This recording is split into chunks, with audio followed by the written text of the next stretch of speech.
हे पीप, কেমন আছো তোমরা? सो दोस्तों, फाइनली आज हम देखने वाले हैं most awaited and one of the biggest horror movies of this year को, जिसका नाम है evil dead rise. Evil dead franchise की ये फिफ्थ फिल्म है एंड पहले के 3 पार्ट्स को छोड़कर fourth and fifth part kind of एक स्टैंड अलोन मूवी है, but there is a connection in all the parts जो मैं आपको इस मूवी के बीच में बताऊंगा। बट फिलहाल के लिए आप पहले इसके प्रीवियस पार्ट्स को चेकआउट कर लो। लिंक्स आपको ऊपर आई बटन, डिस्क्रिप्शन में सबसे ऊपर एंड कमेंट सेक्शन में पिन मिल जाएगा। खैर, ना आप चलिए बढ़ते इस मूवी की तरफ एंड वक्त को और बिल्कुल भी ज़ाया ना करते हुए without any more further due, let's begin.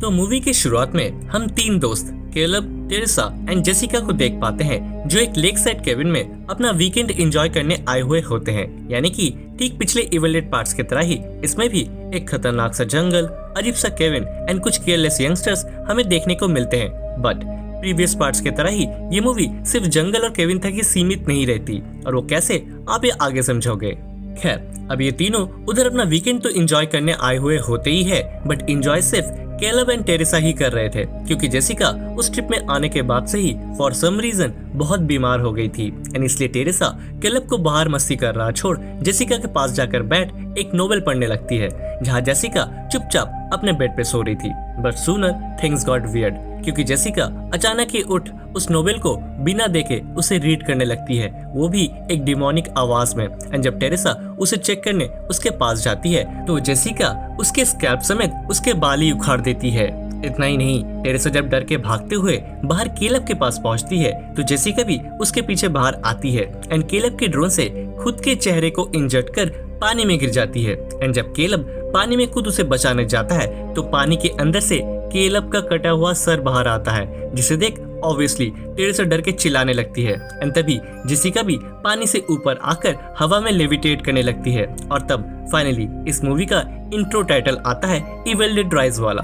Now I know कि आप लोग कंफ्यूज हो रहे होंगे कि आखिर इधर चल क्या रहा है, एंड इसी चीज को समझने के लिए हमें एक दिन पीछे जाना होगा, वेयर इट ऑल स्टार्टेड। सो एक दिन पहले रात को हम इस जंगल से बहुत दूर शहर में एक गिटार टेक्नीशियन लड़की बेथ को देख पाते हैं, जिसे जस्ट नाउ अपनी अनवांटेड प्रेगनेंसी का पता चला था एंड उसे कुछ भी समझ नहीं आ रहा था कि वो आगे क्या करे, और इसीलिए ही वो पहुंच जाती है अपनी बड़ी बहन एली के पास, जो कि एक टैटू आर्टिस्ट है एंड वो रहती है अपने 3 बच्चों ब्रिजेट, डैनी और कैसी के साथ। एंड जो कि आफ्टर ए लॉन्ग ये दोनों बहनें मिली थी, इसलिए पर्सनल डिस्कशन करने के लिए एली अपने तीनों बच्चों को पिज्जा लाने के लिए बाहर भेज देती है। एंड यहाँ इन दोनों की बातों से वी गेट टू नो कि एली 3 महीने पहले ही अपने हस्बैंड से अलग हो चुकी थी एंड वो लोग जल्दी किसी न्यू जगह शिफ्ट करने वाले थे, क्योंकि उनकी वो बिल्डिंग बेहद ज्यादा पुरानी होने की वजह से कभी भी टूट सकती थी। ऊपर से ऑलरेडी मानसून का वक्त भी चल रहा था। बट जब इतना सब कुछ जानने के बाद बेथ एली से पूछती है कि उसने वाइल ऑल दिस आखिर उसे कॉल क्यों नहीं किया, तो तब उसे पता चलता है कि एली ने कई बार उसे कॉल किया था एंड वॉइस नोट्स भी भेजे थे, बट बेथ ने ही कभी अपनी बहन के कॉल या मैसेजेस को चेक नहीं किया और न ही कभी कोई उसकी खबर ली। एंड अब जब वो खुद प्रॉब्लम में थी तो वो सेल्फिशों की तरह उससे हेल्प मांगने पहुंच गई। एंड इतना सब कुछ होने के बाद भी जब वो देखती है कि एली अब भी उससे नाराज नहीं थी, इसलिए तब वो शर्म एंड गिल्ट के मारे उसे और अपनी प्रेगनेंसी वाली बात नहीं बता पाती। एनीवेज, नाउ इधर दूसरी तरफ तीनों बच्चे पिज्जा लेके नीचे पार्किंग लॉट में आ जाते हैं, बट तभी ऑल ऑफ अ सडन उनके कार से नीचे उतरते ही वो पूरी बिल्डिंग हिलने लगती है, क्योंकि उधर अर्थक्वेक आ गया था, जिस वजह से वहाँ पार्किंग लॉट की जमीन भी फट गई एंड वहाँ एक बड़ा सा होल बन गया, जिसके अंदर था एक सीक्रेट बैंकिंग वॉल्ट, क्योंकि पहले वो बिल्डिंग एक बैंक ही हुआ करती थी। ना कुछ देर बाद भूकंप शांत होने के बाद डैनी ब्रिजेट के लाख मना करने के बावजूद वो उस होल के थ्रू नीचे वॉल्ट में पहुंच जाता है एंड वहाँ उसे बैंकिंग लॉकर्स के साथ साथ कई सारे रिलीजियस आर्टिफैक्ट्स भी दिखते हैं, जैसे कि कई सारे रिलीजियस नोट्स, कुछ प्रीस्ट की तस्वीरें एंड सैकड़ों क्रॉस वॉल से लटकती हुई, क्योंकि ठीक उसी के नीचे रखी हुई थी एक बुक। यस, आपने ठीक ही गेस किया होगा, वो थी बुक ऑफ द डेड, जिसे अनकवर करते ही उसमें से कई सारे कॉकरोच उस पूरी जगह में फैल गए। एंड वी नोटिस कि इस बार फिर से उस बुक का लुक चेंज है, like previous parts. Not just that, Danny को आगे उधर कुछ ओल्ड फोनोग्राफ रिकॉर्ड्स भी मिलते हैं, जिन्हें वो सुनने के लिए अपने साथ रख लेता है एंड वो उस बुक को भी उठा लेता है, ये सोचकर कि वो उस एंटीक बुक को बेच अपनी मॉम की कुछ हेल्प कर पाएगा, क्योंकि एली के अपने हस्बैंड से सेपरेशन के बाद पूरी फैमिली की जिम्मेदारियां उसी पे थी एंड उसे बस अपने एक्स हस्बैंड से मंथली का कुछ खर्चा मिला करता था अपने बच्चों के लिए, दैट्स इट। खैर, ना उधर दूसरी तरफ एली बारिश और भूकंप की वजह से ऑब्वियसली अपने बच्चों के लिए बहुत ज्यादा परेशान हो जाती है एंड वो अपने उस फ्लोर के अपने सारे नेबर लोगों से कार के लिए हेल्प मांगती है, जिसमें से 2 बच्चे जेक एंड स्कॉट, एक लड़का गैब्रियल एंड एक ओल्ड अंकल मिस्टर फोंडा थे जो खुद अपनी बिल्ली को ढूंढ रहे थे जो कि ऊपर एसी वेंट्स में छुपी हुई थी। लेकिन इससे पहले कि कोई उसे अपनी कार देकर उसकी हेल्प करता, उधर लिफ्ट से उसके तीनों ही बच्चे सही सलामत ऊपर आ जाते हैं, जिसे देख फाइनली उसके जान में जान आती है एंड सभी लोग वापस से अपने अपने घर में चले जाते हैं। बट बेवकूफ डैनी अपने रूम में जाकर उस बुक को खोलने का ट्राई करने लगता है जो कि दांत जैसी नुकीली चीजों से बंद थी एंड वो बिल्कुल भी खुल नहीं रही थी। बट इसी बीच डैनी की एक उंगली में वो नुकीली चीज घुस गई, जिस वजह से उसकी उंगली से खून निकलकर गिरी उस बुक पर एंड उसके खून को सोखते ही वो बुक अपने आप ही ओपन हो गई, जिसमें कई सारे अजीबोगरीब डिमोनिक चित्र बने हुए थे जो कि काफी डरावने थे। बट ये बुक बिल्कुल ही साफ सुथरी थी। 2013 के इविल डेड वाले बुक की तरह इसमें कोई भी हैंड रिटन वार्निंग्स नहीं लिखी हुई थी, मतलब कि ये वाली बुक ज्यादा एक्सप्लोर होकर ज्यादा लोगों के हाथों तक नहीं पहुंची थी। एनीवेज नाउ ब्रिजेट उस बुक के डरावने चित्र देख उसे बंद कर तुरंत ही उसे डैनी को वापस रखाने को बोलती है एंड वहां से चली जाती है। बट जो कि अब मॉम उन्हें और उस रात बाहर जाने नहीं देने वाली थी, इसलिए बेवकूफ डैनी अब उन फोनोग्राफ रिकॉर्ड्स में से पहले रिकॉर्ड को प्ले कर देता है जो कि रिकॉर्ड हुआ था 13 नवंबर सन 1923 को एक प्रीस्ट मार्कस द्वारा। उस रिकॉर्ड में फादर मार्कस बताते हैं कि उस बुक का नाम है नेट्रो डिमोंटो, जो कि उनके कुछ दोस्तों को एक एक्सपेडिशन के दौरान बाहर के एक कंट्री से मिली थी एंड उस बुक के टोटल 3 फेमस वॉल्यूम्स है। एंड यहाँ फाइनली हमें हमारे मेन सवाल का जवाब मिल गया कि इविल डेड की अब तक की 5 फिल्में एक दूसरे से कनेक्टेड है कि नहीं। सो इसका जवाब है यस है, कॉज 3 फेमस वॉल्यूम्स मतलब कि पहली वॉल्यूम यानी कि ऐश वाले इविल डेड ट्रायलॉजी में दिखी पहली बुक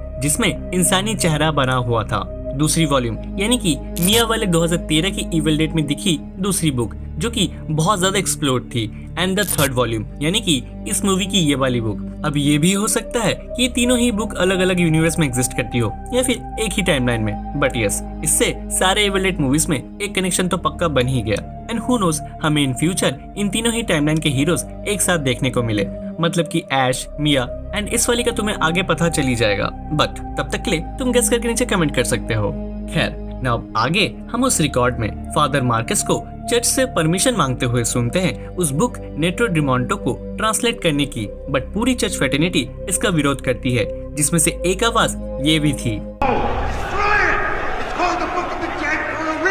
पहचाना? ये आवाज है अपने ओरिजिनल इविल डेड ट्रायलॉजी के ऐश की, यानी कि वो अगेन टाइम ट्रेवल कर 1923 में पहुंच गया था उस किताब के ट्रांसलेशन को रुकवाने के लिए। एंड इस डिटेल को याद रखना, आने वाले इविल डेड मूवीज में शायद ये काम आएगी। एनीवेज नाउ अब पहला रिकॉर्ड खत्म होने पर बेवकूफ डैनी ने दूसरा वाला भी प्ले कर दिया, जिसमें फादर मार्कस अब आगे ये बता रहे थे कि चर्च के लाख मना करने के बावजूद उन्होंने चोरी छुपे अपने 2 प्रीस्ट दोस्तों के साथ, जिसकी तस्वीर डैनी को नीचे मिली थी, उनके साथ उस बुक को ट्रांसलेट करना चालू कर दिया, जिसमें वो मंत्र भी थे जिसे पढ़ते ही नरक के शैतान जाग उठते थे। एंड गेस व्हाट, रिकॉर्ड में फादर अब उसी मंत्र को पढ़ रहे थे, जिससे होना क्या था, लाइक प्रीवियस मूवीज रिकॉर्ड में मंत्र प्ले होते ही शैतान जाग उठा एंड उसने सीधा जाकर हमला कर दिया लिफ्ट से नीचे लॉन्ड्री करने जा रही एली पर। उस शैतान ने एली को लिफ्ट के अंदर ढकेलकर उसे खराब कर दिया और उस पर टॉर्चर करने लगा एंड सूनर लिफ्ट के केबल्स ने उसे जकड़कर उसे एक डेडाइट बना दिया।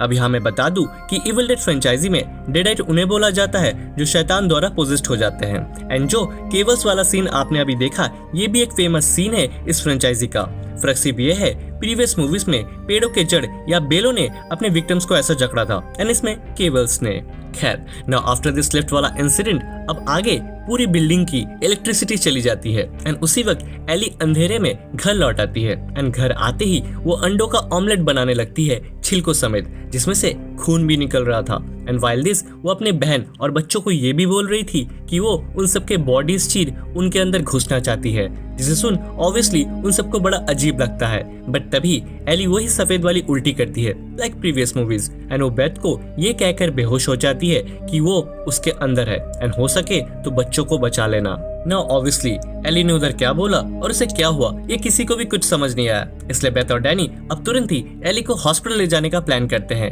बट दे नोटिस कि जाने के सारे रास्ते बंद थे, कॉज लिफ्ट हो चुकी थी खराब एंड भूकंप की वजह से सीढ़ियां हो चुकी थी तबाह, जैसे कि प्रीवियस मूवीज में ब्रिज हुई थी। मतलब कि ये अब और कुछ भी नहीं कर सकते थे, पर अगर कर भी सकते तो भी कोई फायदा नहीं होता, कॉज एली ऑलरेडी तब तक मारी जा चुकी थी। जी हाँ, एली मर चुकी थी, जिसकी वजह अब भी किसी के पल्ले नहीं पड़ रही थी। एंड इसलिए नेबर्स सभी मिलकर एली के डेड बॉडी को एक सोफे में लटा देते हैं and Gabriel and mister Ponda मिलकर फायर एस्केप के रूम के लॉक को तोड़ने लगते हैं, क्योंकि अब वही एक रास्ता था उस बिल्डिंग से बाहर जाने का। एंड वाइल दिस, इधर दूसरी तरफ ब्रिजेट छोटी कैसी को संभाल रही थी एंड डैनी ये सोचकर पछता रहा था कि ये सब उसी की वजह से हुआ था, जो कि सच भी था। एंड रही बात बेथ की, तो वो अपनी बड़ी बहन के डेड बॉडी के पास बैठ शोक मना रही थी एंड अपने गलतियों को याद कर रही थी, जिसका ऑब्वियसली कोई भी फायदा नहीं था, क्योंकि सूनर बेथ के पास एली का कॉल आता है। जी हाँ, एली का। एंड वो बोलती है कि वो जल रही है, जबकि उसकी डेड बॉडी उसके पास ही थी।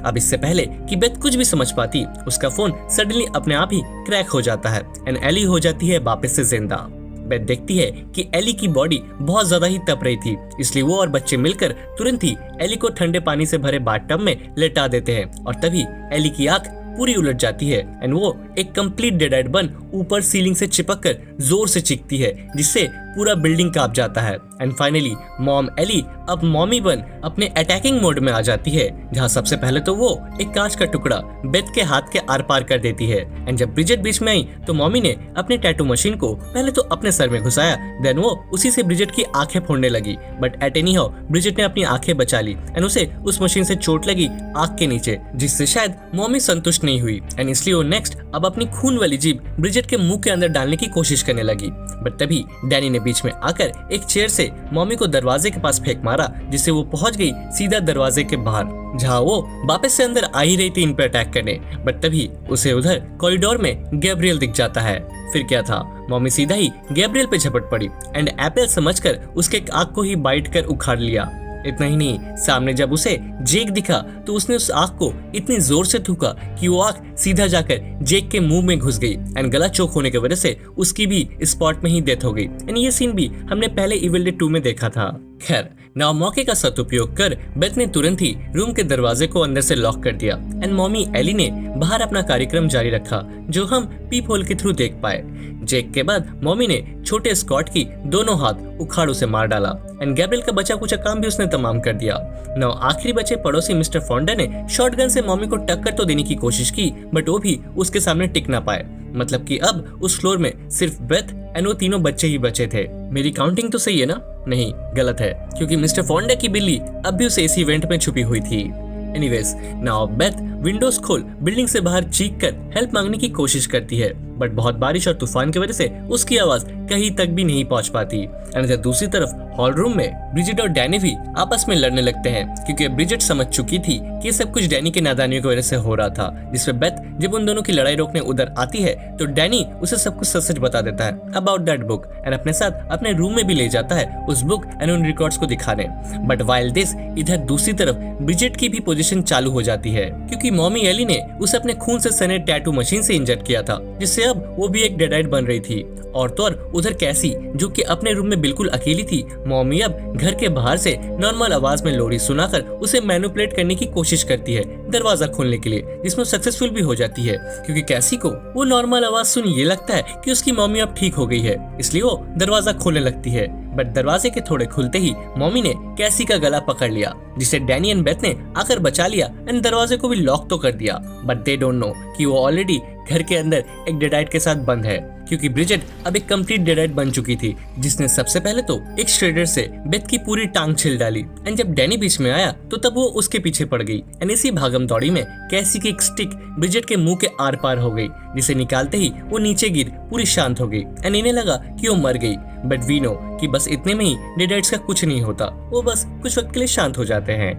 खैर, अब आगे डैनी ने ब्रिजेट को एक सफेद चादर में अच्छे से लपेट डाला, इन केस कहीं वो भी मॉमी जैसे दोबारा जिंदा ना हो जाए, इसलिए एंड इधर दूसरी तरफ थोड़ा मौका मिलने पर बेथ तीसरी और आखिरी रिकॉर्ड को प्ले करती है, जिसमें फादर मार्कस अब आगे ये बता रहे थे कि वो बुक कभी भी पूरी तरह से तबाह नहीं हो सकती एंड उसके थ्रू जो भी डेड बनता है उसे ना ही जलाकर मारा जा सकता है, ना ही दफनाकर और ना ही एग्जॉर्सिज्म से कोई मदद मिलती है, क्योंकि फादर मार्कस के दोनों प्रीस्ट दोस्त भी डेड बन चुके थे उन मंत्रों के उच्चारणों के बाद एंड उन्होंने सारे रास्ते ही ट्राई किए थे उन दोनों को रोकने के लिए, जहाँ पे कुछ भी काम नहीं आया था। बट अंततः फादर मार्कस ने समहाउ उन्हें शांत कर दिया था। कैसे? उनके टुकड़े टुकड़े करके। और यही चीज अब बेथ को भी करनी होगी अगर उसे खुद की और बाकी सबकी जान बचानी है तो। लेकिन शायद वो ज्यादा किसी की जान बचा नहीं पाएगी, क्योंकि जब बेथ रिकॉर्डिंग सुन रही होती है तो उधर दूसरी तरफ डेड ब्रिजेट दोबारा से जाग डैनी पे हमला कर देती है। वो पहले तो अपने बॉडी में घुसा एक नाइफ निकाल डैनी के चेस्ट में घुसा देती है एंड देन उसके मुंह में खून की उल्टी करती है लाइक प्रीवियस पार्ट्स, जिससे डैनी की हालत तो खस्ता हो जाती है। बट वो एक आखिरी बार फाइट बैक करते हुए ब्रिजेट को जला देता है, जिससे वो गिर के अगेन शांत हो जाती है। एंड वाइल दिस इधर दूसरी तरफ एली मतलब कि मॉमी को मिस्टर फोंडा की वही बिल्ली की वजह से वो एसी वेंट वाला रास्ता मिल जाता है, जिसके थ्रू होकर वो घर के अंदर बेथ वाले रूम में पहुंच जाती है एंड अपने पावर्स का शो ऑफ करते हुए वो बेथ को रूम के बाहर दे मारती है, जहां गिरी हुई बेथ को कैसी टेबल के नीचे छुपी हुई दिखती है एंड डैनी आखिरी सांसें लेते हुए। एंड डैनी जैसे ही सॉरी बोल बेथ के सामने अपना दम तोड़ता है तो एली भी बेथ का काम तमाम करने लगती है। बट सूनर शी रियलाइज कि बेथ एक नहीं बल्कि दो आत्माएं हैं, cause she is pregnant and उसने ये बात एली को अब तक नहीं बताई थी। बट एली अब मॉम से मॉमी बन चुकी थी, इसलिए शी नोज एंड इसलिए ही मॉमी अब बड़ी खुशी से बेथ का पेट चीरने लगती है उसके बच्चे की भी चीरफाड़ करने के लिए। बट तभी कैसी टेबल के नीचे से एक सीजर बेथ की तरफ घिसका देती है, जिससे बेथ एली के नाक में घुसाकर उसे कुछ देर के लिए शांत कर देती है एंड इसी मौके का फायदा उठाकर बेथ कैसी को लिए बाहर निकल वही फायर्स के वाले दरवाजे को तोड़ने की कोशिश करती है, क्योंकि शी नोज कि वो लोग तभी बच पाएंगे जब वो उस बिल्डिंग से बाहर निकलेंगे। वेल नाउ ऑब्वियसली बेथ से वो दरवाजा तो नहीं टूटता, बट एली फिर से एक्टिव हो गई एंड तब बेथ ने दरवाजा छोड़ पास पड़ी मिस्टर फोंडा की शॉटगन उठाकर एली की एक टांग उड़ा दी, जैसे कि मिया ने 2013 वाले इविल डेड में उड़ाया था। बट इधर अब बेथ एली का सर भी उड़ाने वाली थी, लेकिन तभी मिस्टर फोंडा जो कि टपकने के बाद एक डेड बन चुके थे वो बेथ की एक टांग पकड़ लेते हैं, जिससे एली के सर की जगह उसकी एक हाथ उड़ जाती है। एंड तभी डेड डैनी एंड ब्रिजेट अपने मॉमी के पास आ जाते हैं एंड वहाँ मौजूद सभी विक्टिम्स जो कि एली के हाथों मारे गए थे लाइक गैब्रियल, मिस्टर फोंडा, जेक, स्कॉट, ये सब भी एक डेड बन डेड बाय डॉन चिल्लाने लगते हैं, जिसे हमने evil dead 2 dead by dawn में सुना था। एनीवेज नाउ वो दोनों उन सब से भागते हुए लिफ्ट में पहुंच जाते हैं एंड सरप्राइजिंगली तब इलेक्ट्रिसिटी भी वापस चली आती है, बट पूरी लिफ्ट खून से भरने लगती है और दरवाजे भी बंद हो जाते हैं। और उसी दौरान इधर डैनी और ब्रिजेट भी अपने मॉम एली से जुड़ एक बड़े डेड क्रीचर बन जाते हैं, जिसे हमने उस किताब में भी देखा था, जिसका नाम था द मर्डर। एंड अब वो क्रीचर खून से भरे उस लिफ्ट के ऊपर चढ़ उन पे हमला करने की कोशिश करता है, जिससे वो लिफ्ट बेकाबू होकर नीचे गिर जाती है एंड उसके खुलते ही सारा खून समेत बेथ एंड कैसी भी बाहर आ जाते हैं। एंड ये सीन देखकर तो शायद आप समझ ही गए होंगे कि ये ट्रिब्यूट है द शाइनिंग के फेमस एलिवेटर वाले सीन को। खैर नाउ बेथ अब कैसी को अपने साथ लिए तुरंत ही पार्किंग लॉट के थ्रू बिल्डिंग से बाहर भागने लगी, जहाँ बेथ तो बाहर आ गई, बट वो बिग डेड क्रिएचर कैसी को अपने साथ मिस्टर फोंडा के ट्रक में खींच के लेके चला गया, जिसके अंदर पड़ी चेनसॉ से वो कैसी को चीरने ही वाला था। लेकिन तभी टाइम रहते बेथ वहाँ शॉटगन लेके पहुंच गई एंड उसने एक ऐश वाला डायलॉग भी दे दिया, Come get some. नाउ इससे पहले कि बेथ अपने शॉटगन का उपयोग कर पाती, उस क्रीचर ने उसके तरफ वो चेनसॉ फेंक मारी, जिससे उसकी शॉटगन उससे दूर जा गिरी एंड तब वो क्रीचर कैसी को छोड़ बेथ को एक वुड चिपर में डालने लगी, जहां उसका खेल खत्म हो ही जाता। बट तभी कैसी जो कि फ्री हो चुकी थी वो उस वुड चिपर को बंद कर देती है एंड तब बेथ के हाथ लग जाती है वो चेनसॉ। अब मुझे शायद ये बताने की जरूरत तो नहीं कि इस फ्रेंचाइजी में चेनसॉ एंड शॉटगन की क्या इंपॉर्टेंस है, बट इसी इंपॉर्टेंस को इस सीन में बताते हुए बेथ ने उस चेनसॉ से उस क्रिएचर को वुड चिपर के अंदर ढकेलना चालू कर दिया एंड कैसी ने भी ठीक उसी वक्त वो मशीन चालू कर दी, जिसमें सबसे पहले तो डैनी और ब्रिजेट का कीमा बना एंड देन एली का बचा कुचा सर जो उन्हें एंड तक चिढ़ा रहा था, बेथ ने उसका भी कीमा बनाकर उसका किस्सा खत्म किया एंड अंततः बेथ अपने साथ कैसी एंड वो चेनसॉ लिए फाइनली उस बिल्डिंग से बाहर निकल गई और कुछ इस तरह ये नाइटमेयर इधर एंड हुई। बट फिर इसके अगले ही सुबह हम उसी पार्किंग लॉट में जेसिका नामक एक लड़की को देख पाए, जो कि अपेरेंटली उसी बिल्डिंग के 5वें मंजिल पे रहती है and she doesn't know anything कि पिछली रात क्या क्या हुआ था।